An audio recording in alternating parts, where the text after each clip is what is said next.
And he was like, oh, the shadow people are next to you.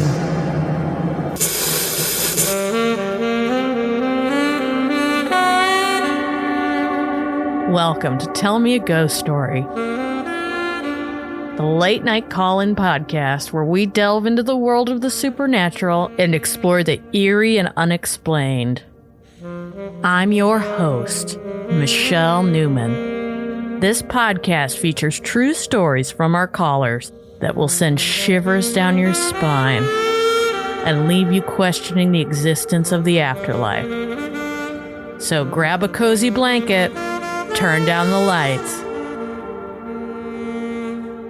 Hello, I've got another fantastic story to tell you. My name is Cynthia Ketron, Ketron. I visited the Whispers Estate in Mitchell, Indiana, and guess what? Something followed me home. Actually, several things. Number one, I live with a little girl ghost called Rachel that burned to death in the Christmas tree fire in the parlor of her home, and she died upstairs in her bedroom. I bought her a couple of sets of Barbie dolls to give to her that Christmas because she never had it, and now the little girl follows me and she comes to visit me quite often. Sometimes the little girl can be quite a corker. And I have another thing that followed me home. You've heard about monsters living under your bed.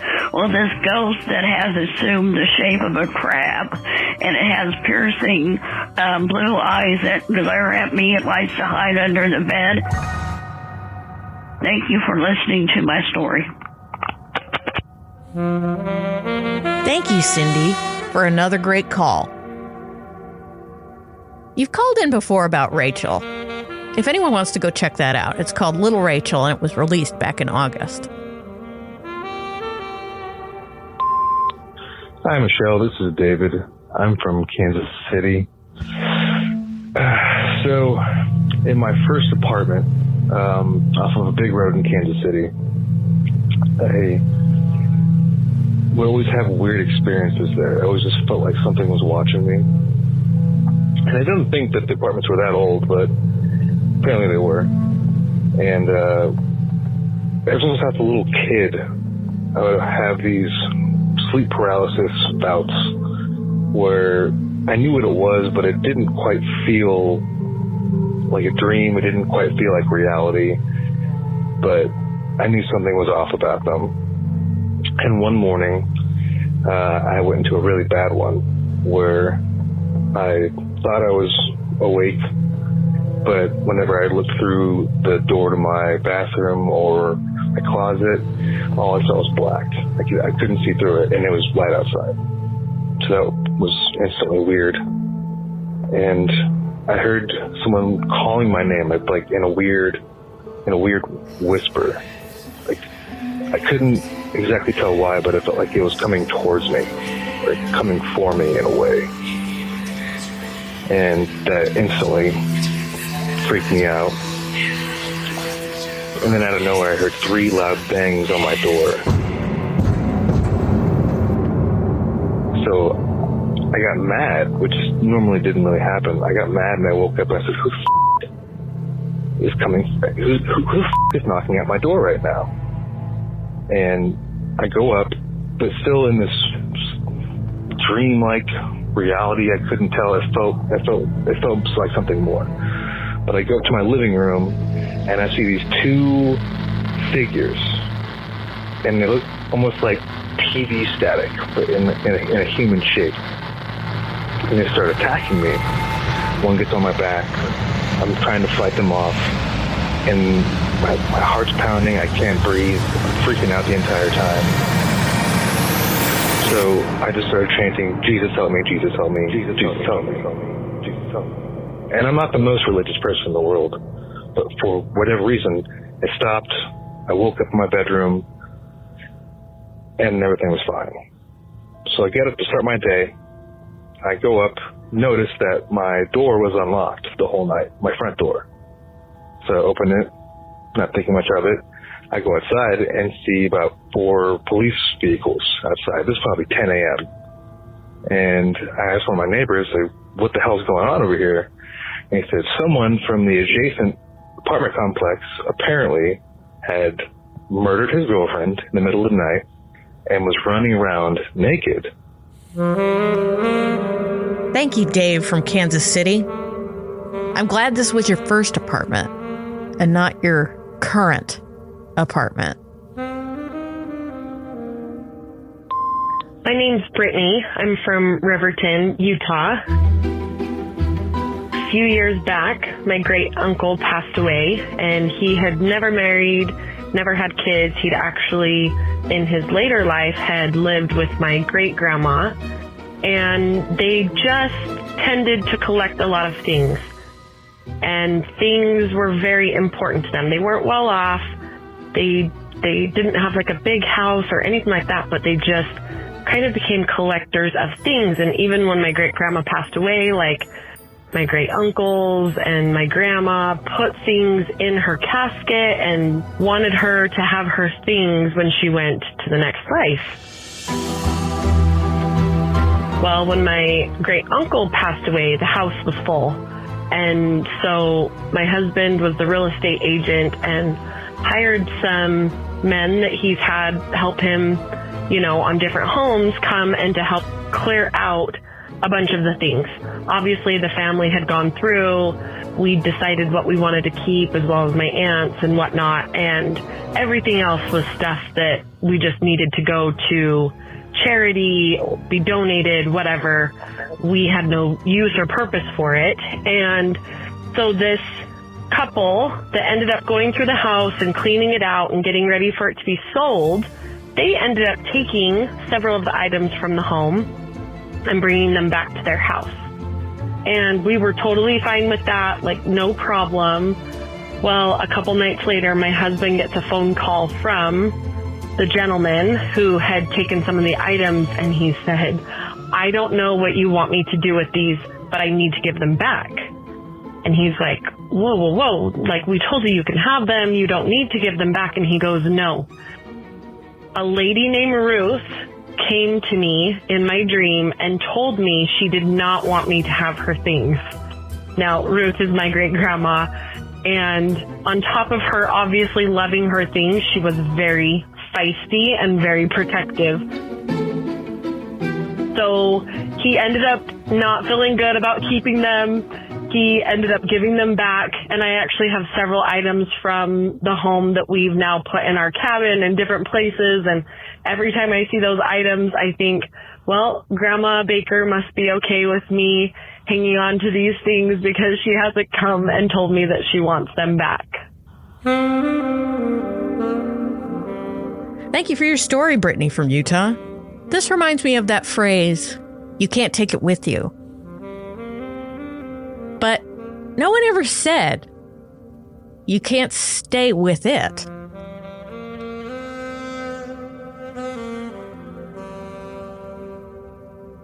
Hi, my name is Sydney. I am from Nebraska, and my haunted story is from my teen years when I lived in California.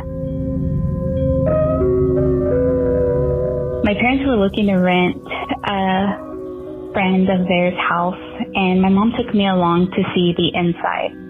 And the first thing I felt about the house was there was bad energy. She proceeded to tell me that the house was built by her friend's husband and nobody died in the house.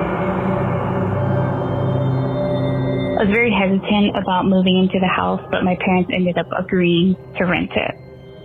When we first started moving things into the house, my mom told me to stay behind and unpack my room while they went to pick up another load from our previous house.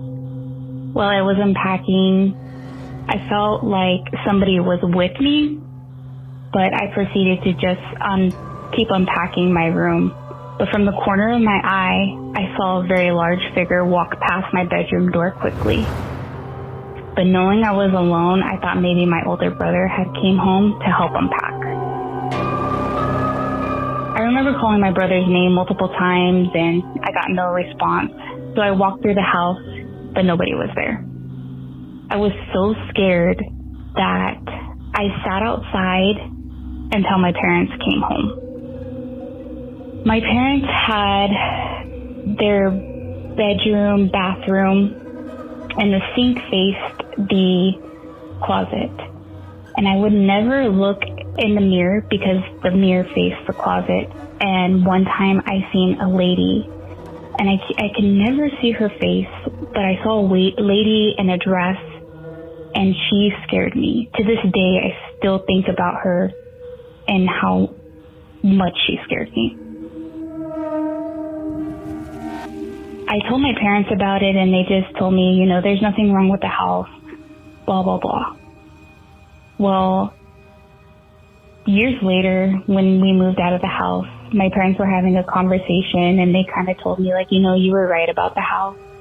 Because every single night, that lady would come out of the closet, go to your dad's side of the bed, and put her hands on his feet and to wake him up. To this day, I still think about that lady, what the house could be built on top of, and why she's stuck there. Thank you, Sydney, for your story.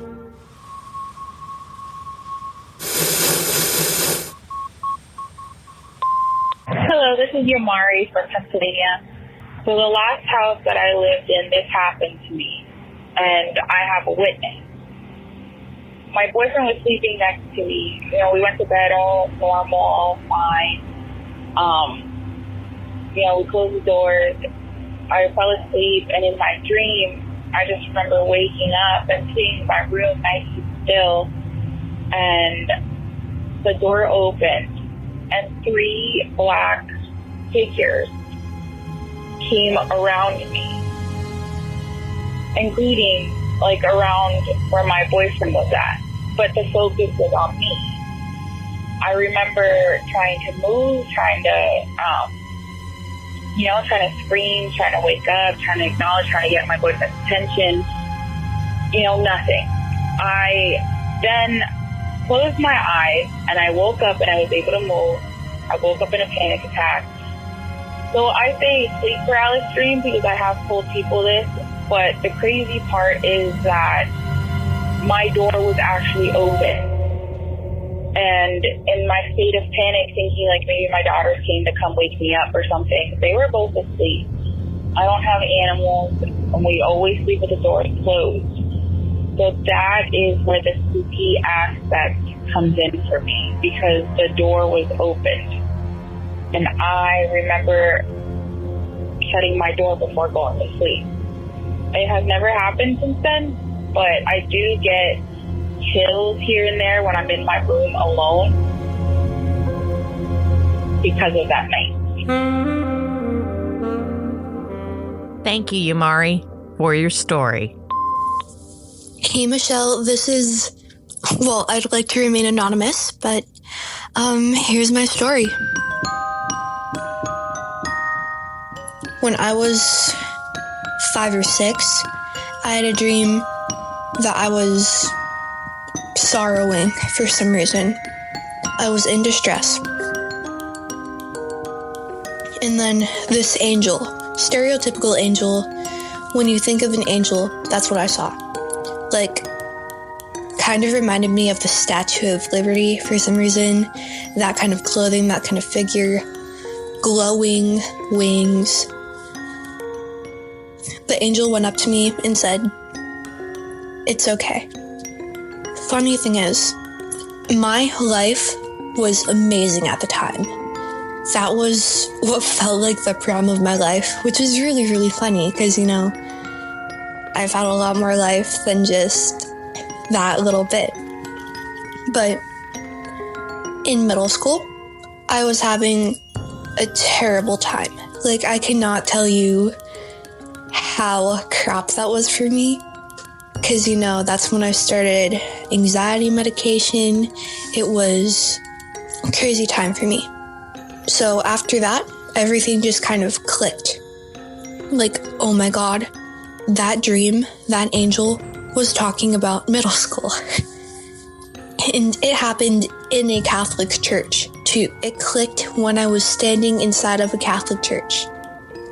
So that's kind of like a religious, spiritual story that I think is really, really crazy. Thank you for calling in, Anonymous. Hi, Michelle. This is Erica calling back again from San Diego, California with another story. So this story actually happened when I was a toddler. I'd say 5 or 6 years old. I really want to believe it was one of my very earliest memories of childhood. I should start with a little bit of background about my family. My parents were young adults, 17, 18, when they became pregnant and had me. And needless to say, they were a toxic couple from the start. And as the years progressed in my parents' marriage, my father became more and more abusive with my mother, with myself. Just a lot of physical abuse, a lot of negativity surrounding my family for many, many years of my childhood, as far back as I can remember. And I only preface that because I feel like that negative energy was definitely drawing this paranormal activity that I experienced. So when I was about 5 or 6 years old, we lived in a duplex. So it was like a big house that the owner had made into 2 separate homes, but you could tell that this house used to be one property at some point before they started to do the renovations, and then my family moved in. I always felt a lot of paranormal activity and witnessed a lot of paranormal activity in that house. And they are, like I mentioned, some of my very earliest memories as a child. I used to, at nighttime, not be able to sleep and just staring at the wall of my room while I was laying on my side in bed. And I would actually see faces coming out of the stucco of our walls in my room. I would see what looked like creatures or little people making faces and moving, but they were not. They were in the wall. They were literally like images that would pop up in the stucco. I even remember telling myself that I must be having a bad dream. Just close your eyes and open them and it'll be gone. And many times that wouldn't work. Well, there was this one specific time where I experienced something that I'll never forget. One day, I remember, again, I was about 5 or 6 years old, and my parents were sleeping in their bed, and I used to, like most children, wake up from my sleep early in the morning or in the middle of the night and go to my parents' bed to sleep with them because I didn't want to be alone.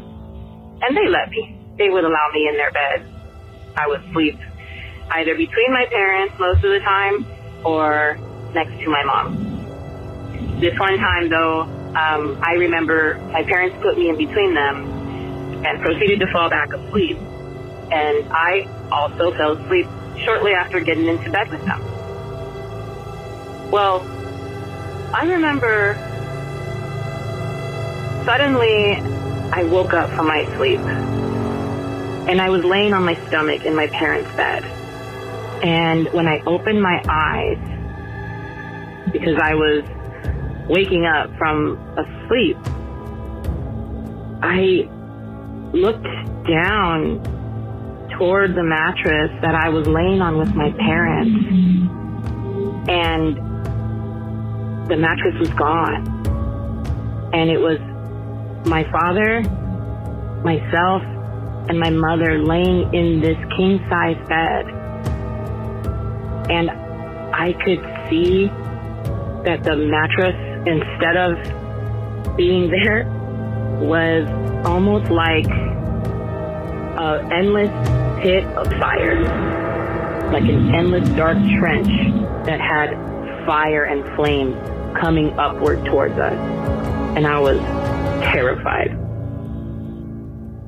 And we were just floating above it, the three of us, just the same way we were when we were laying in bed.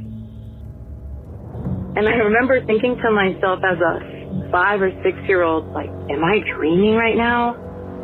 And I looked to my left, I looked to my right, and my parents are still sound asleep. They were unfazed by what I was seeing. It was just the weirdest thing. I don't remember really how I managed to, fall back asleep and realize that I was back in my parents' bed.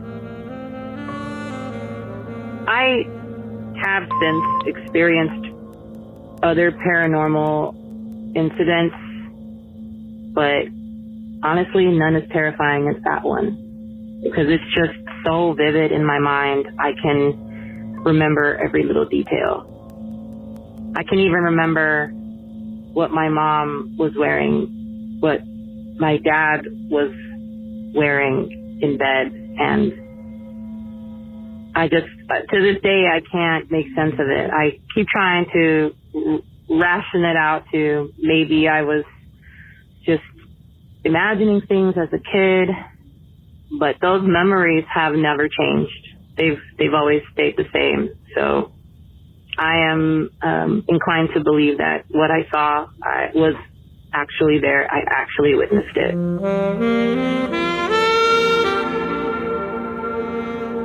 Thank you, Erica from San Diego, for calling in again with your story. That's all we have this week, folks. Do you have a ghost story? Call 701-484-2666. That's 701-484-2666. Or go to tellmeaghoststory.com and leave your story there. Thank you to all the callers who left messages this week. And as always, I'm your host, Michelle Newman, signing off. See you next week.